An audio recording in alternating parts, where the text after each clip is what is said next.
welcome, Leila, and thank you for joining me today to talk about Elsewhere Home, winner of the Saltire Fiction Book of the Year Award in 2018.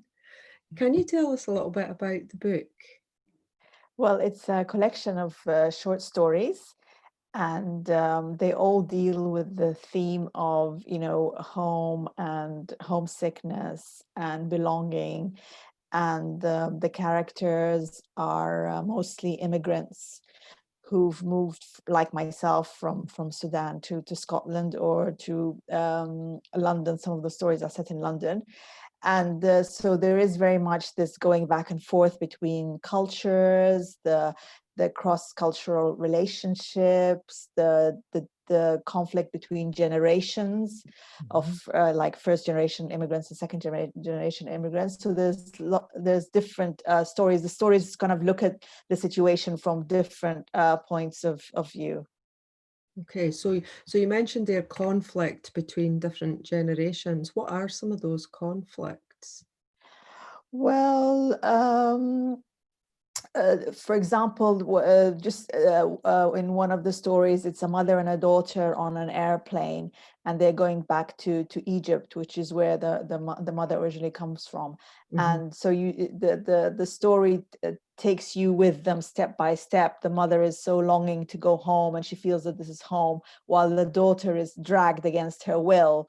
And she'd rather spend the summer in London with her friends, and so the story kind of works its way through the summer, and kind of comes at the end to a kind of resolution between the mother and the daughter, and it ends with them returning back to London. And in a way, the girl has found a way to make to have a connection with Egypt. She's made friends during the summer, and she tells her mom, I want to spend a gap year in Egypt studying Arabic. And the mother's first instinct is to think, oh, this is so silly and a waste of time and a waste of money. I could teach you, Arabic. But then she thinks that this is what the daughter wants.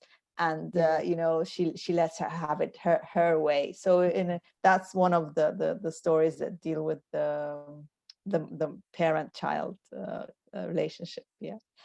Yeah, and mother-daughter relationships, can be fraught anyway. That's true. Yeah. So what did it mean to you to win a Saltire Award? Oh, I was thrilled. I was really, really very, very happy to win it, because it's such an endorsement, from really such outstanding judges and people who are very discerning readers and who've been reading for years and who've read so many things, and for them to be picked up and chosen, it means a great deal. I mean, you're sitting at home by yourself, writing in and out, day in, day out. You after a while you lose a sense of distance. You don't really know whether what you're producing, is it good, is it good enough, is it interesting, is it special, is it, you really have no way of knowing. And then something like that happens, and it's like a huge validation. Yeah, because writing is it is a solitary, lonely pursuit at times, isn't it? So yeah. So what, because your background initially wasn't in writing, was it? So what inspired you to become a writer? Well, my background was actually statistics, and I even got a postgraduate degree in statistics. But then my husband got a job in the oil rigs in Aberdeen. Okay. And so I ended up actually landing in Aberdeen airport with a 4-year-old son and a 2-week-old baby, and my husband's on the oil rig. So it was a big, Wow. shock for me. Yeah. And that was actually September, and then the weather was lovely the day I arrived, and afterwards it kind of like it started getting colder and colder. So I found it a quite a difficult experience, quite a big shock coming from Sudan, where there's a lot of support for young mothers. And I think it's especially difficult to be a mother in Britain in general. There isn't this support structure. So I did a lot of reading. I started to read. I found comfort in reading, women's literature, and going to the library. And the Aberdeen Central Library was just meant the world to me. I could just go and read. And I've always loved reading, but now it took a kind of a more special thing in my life.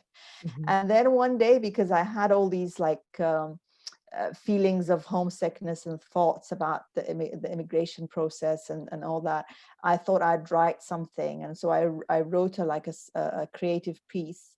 Mm-hmm. And my husband read it, and he was like, couldn't believe that I had written it. He said, "Oh, this is really good. I can't believe you wrote it." And so I thought, oh, okay, maybe this is something. Mm-hmm. And I did a correspondence course. So in those days, there was no internet, of course, or anything like that. So I signed up for something called the National Extension College, and they had a creative writing class where they send you materials and you write, and the homework, and you send it to the teacher. And it was all very encouraging. And there was also, it had a wonderful reading list. So I'd take my reading list to the library and I'd take out all these books, and it was quite nice.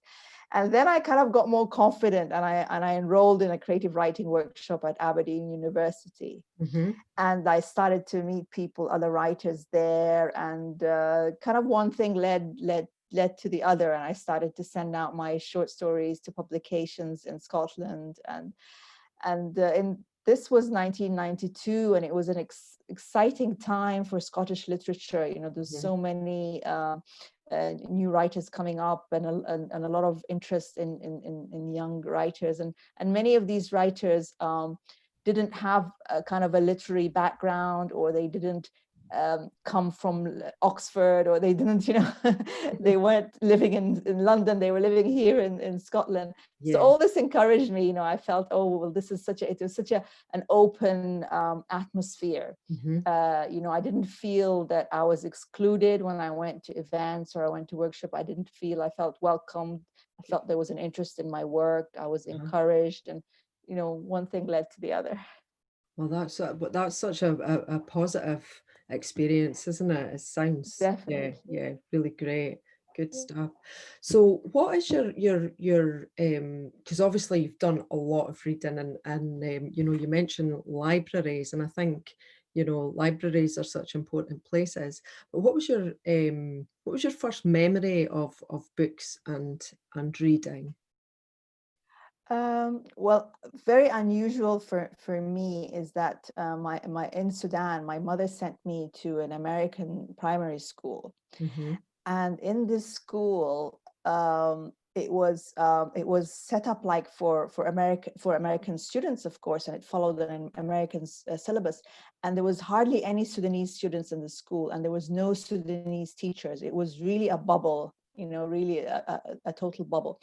And of course, I felt very lonely there, and very much the outsider. But the school had a library, and I fell in love with the library. And library day was my favorite day. So we'd go to the library, and we'd of course be allowed to borrow books. And so the first books that I read and fell in love with were very much the American children's classics. So I read Little House on the Prairie, Little Women. A Wrinkle in Time was a big favorite of mine. Harriet the Spies, The Diary of Anne Frank. So very much the kind of books that a young American school child would read. So these were very much the kind of books that I read. And then I only attended the school up until secondary school. But in the last year, we happened to have an English teacher rather than an American teacher. And she read out loud to the class, which is very unusual. I don't think they do that nowadays. She read out Jamaica Inn, which actually has a lot of violence and a lot of this Daphne du Maurier book called Jamaica Inn about the smugglers, and it's quite an adult book.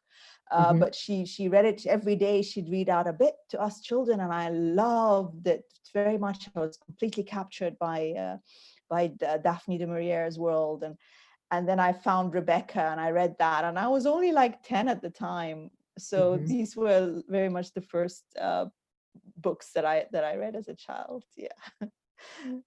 And what are your what are your influences? Were these books you enjoyed that then influenced you, or did you read different books? Were there other books that influenced your writing? Well, of course, I was reading Arabic as well, because Arabic was my first language, and I read Arabic. And but because I came late to writing. I started writing. I was in my my late 20s when I started to write. So the books that I read and that had an influence on me were very much the books written by other immigrants or people who had come to Britain. For example, Jean Rhys was a big influence on me, Doris Lessing, Buchi Emechita, the Nigerian writer, Anita Desai, the Indian writer. So very much this, the writers from the Commonwealth, the writers from outside who had come to Britain as immigrants. So these books had a lot of influence on me, these writers. And also when the workshop, when I was attending the creative writing workshops, of course, everybody was reading Scottish literature, and so I started to read as well. So I was reading Alan Spence and Janice Galloway, and as they were being published at the time. So I remember these were writers that also formed me, and Robin Jenkins. And I had the privilege of seeing them all in the Aberdeen Library, because they used to come and do readings. So I used to attend all the reading. Every time there was a writer coming to Aberdeen, I'd be there. And so I had this opportunity to actually hear all these writers reading. Even Robin Jenkins, I was there for his reading. Yeah, that was really special. Fantastic. So what do you have a favorite book? Oh, well, I have lots of favorite books. I think from Sudan, I would say The Wedding of Zayn by Taib Saleh, who's a Sudanese author. And from here, I like the short stories of Alan Spence, The Stone Garden, and his novel.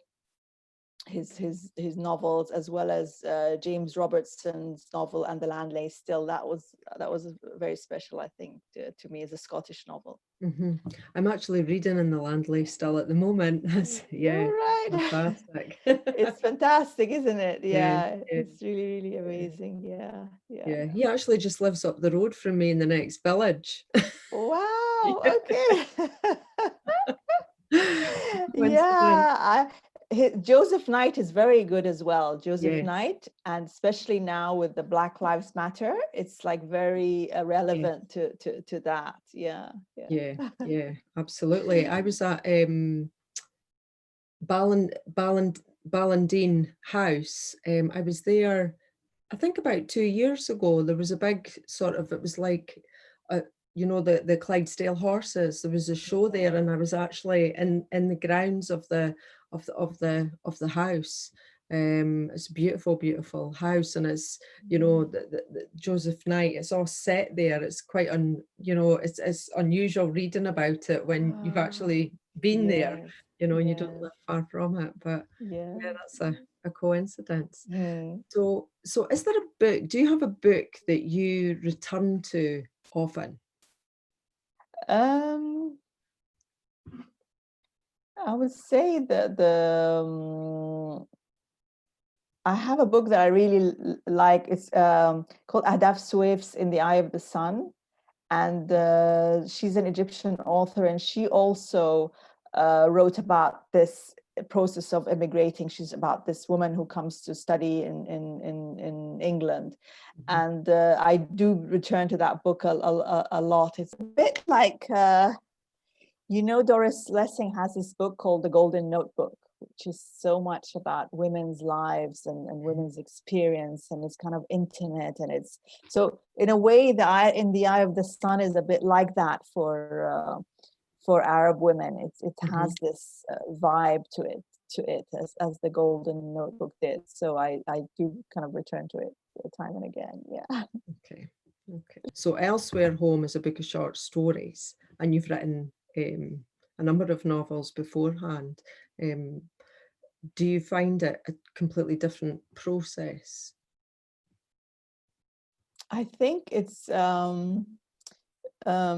I think writing 10 short stories is a lot harder than writing one novel, because you've got like so many characters, and each story has to have a character, and then the character has to develop, and it has to have a beginning and an end, and it's just the work that goes into I won't say that the work that goes into one short story is equal to the work that goes into a novel. That was not really fair. But in terms of word count, having so many short stories and one novel, the short stories is quite a lot of hard work.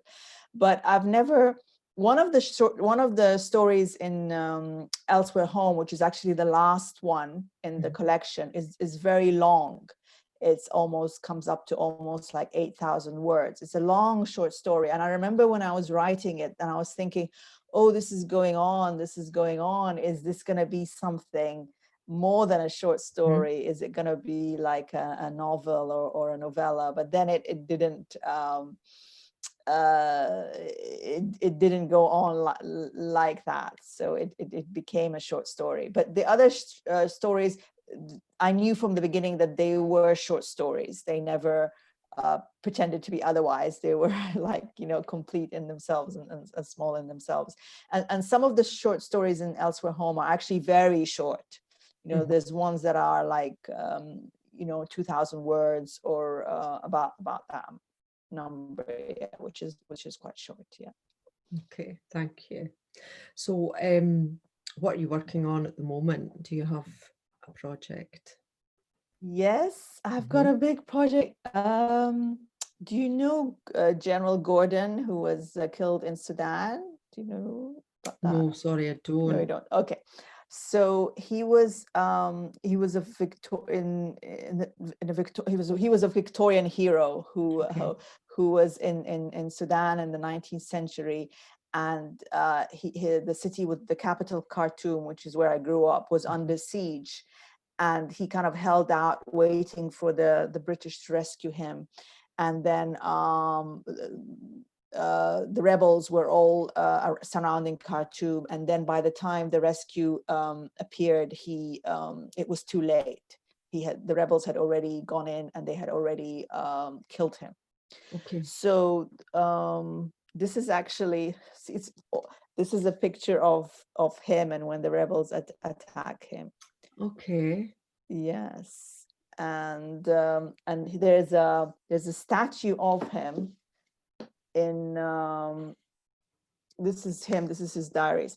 There's a statue of him in right in front of Robert Gordon's. I don't know if this looks like a statue, but I'm not sure if this is the same one that they've got in front of the Robert Gordon's in School Hill here in Aberdeen. And it says that Robert Gordon died. Sorry, it says that Charles Gordon was killed in Khartoum.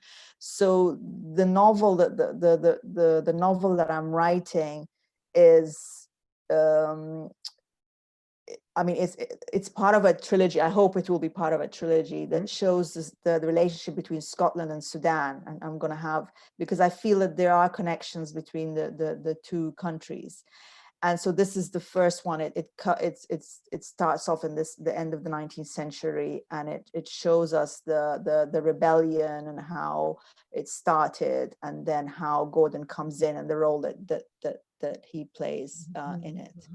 So it's just this idea of having, writing about Scottish men who've been to Sudan, or Scottish people. Maybe it will be a woman in the next installments. But this one is a Scottish man. Yeah. Okay, so in terms of it being a trilogy, so is each book will lead on from the last, or are they going to be sort of, because you said that the next one might be about a woman, a Scottish woman in Sudan. So what is the thread that connects them? Is it Sudan itself? It's Sudan itself, mostly Khartoum, because that's where I kind of grew up and I'm attached to it. And time-wise, I'm going to go in terms of time. So I'm starting now, end of 19th century, and then just taking it from there. From there. But from there, yeah. But I haven't thought yet about the next book. I'm still in this one. So. So do you have is there a deadline? Do you have a publisher lined up? Yeah, I've got a deadline, which is in October 21, but I want to finish it in April, and then go over it and let other people, friends and colleagues, read it, and then do several drafts before I submit it in October. Yeah. Okay. So that's the plan. Okay. So do you have any sort of, you said that you haven't thought about the next book. Is there any, as you're writing this one, is there any sort of seeds coming to mind for the Very next much, one? yeah. There are lots of seeds, but this one has there's a lot of research. There's a lot available to go on. So that's it's a good thing, because of course you've got a lot of material, but sometimes you feel that, oh, it's like pressing over me. And I've got to the stage where I'm not sure how it's going to sound to a reader who knows the history, and how it's going to sound to a reader who doesn't know the history at all. So I'm going to have to try it out with different readers and get feedback, or because then some might say, oh, you're not explaining enough about the history, or some might say, oh, it just feels like it's got too much details, or I'm not able to judge at this point. Yeah. Okay. And while you're doing that, because that's a long-term project, isn't it? Yes. Do you have time to fit in? Do you submit to literary magazines? Do you do other writing even while you're on it? You're sort of in a big project like that. Well, yes, because I got, like, for example, when at the beginning of the pandemic, I completely wasn't able to write the novel. I stopped writing completely. I was just overwhelmed by all that was happening, and I got asked to write a piece on the theme of nostalgia, and I actually did that. I actually wrote a piece that got published recently online in an African literary magazine. And so that was something that I was able to do. But since then, since I'm back in the novel, I haven't done any shorter pieces. But maybe while people are reading it, so I'm looking forward to that. If I finish a first draft and then I give it to other people to read, instead of just waiting to get a reply, I should be disciplined enough to sit and write a short story, maybe, or something. But in the past, I used to just wait, just what I'm doing. I'm just sitting waiting for some response. But I hope that this time I'll be more disciplined. Yeah. So you said there about, obviously during the pandemic and the lockdown, you stopped writing, and I think that's par for the course for writers. They stopped. How did you get back into the mindset to sit and write? It took about like 3 months or so, or even 4 months. So actually I started writing at the end of July. So that's when people were coming out of the lockdown. Yeah. So when people were coming out of the lockdown, I was like, oh, things are better. I can then go into my own lockdown and work. So that's what happened. So, and then nowadays, well, I'm thinking, well, why didn't I make use of the time and go out and about during the safe time? But anyway, I didn't. So it was feeling then that I could breathe, and that people were back to kind of the new normal, and it wasn't so pressing as it had been in March and April and May. Yeah. Yeah, because it would make sense, wouldn't it, or you would think it would, to use that time during the lockdown to do that. But it was such a, I mean, we, in our lifetime we'll never ever, hopefully have another experience like that. It was, and I think talking about things like that, we can think, well, no, if there was a lockdown, I would do this and I would do that. But until it actually happens, you don't know how it's going to affect, do you? Yeah. Yeah. I know a writer, and she had finished her first draft, and she said that she continued to write because she said that the novel was like an infant. She said it's like an infant demanding attention. I can't let go of it, and no matter what happens, the world is falling apart, pandemic, whatever. She felt that the novel was an infant that needed constant nurturing and constant attention from her. But in my case, I had only written 16,000 words. So I was still at the very beginning. And so I completely dropped it completely. So I think also it depends on at what stage the writer is at. If you are, sometimes when you're very late in the process, when you're close to finishing, or you have a draft, first draft, maybe you do feel this attention that you can't let it go, no matter if the world is falling apart. But that's not what happened in my case. Yeah. So when is when's the when do you expect the book that you're working on to be published? Do you have? Well, if I submit then October 21, then it won't be until the end of 22 or the beginning of 23. So still a long time. Yeah. But something for us all to look forward to. Yes. Yeah. Okay. Leila, thank you very much for coming to speak to me today. It's been a pleasure. Thank you so much. Yeah.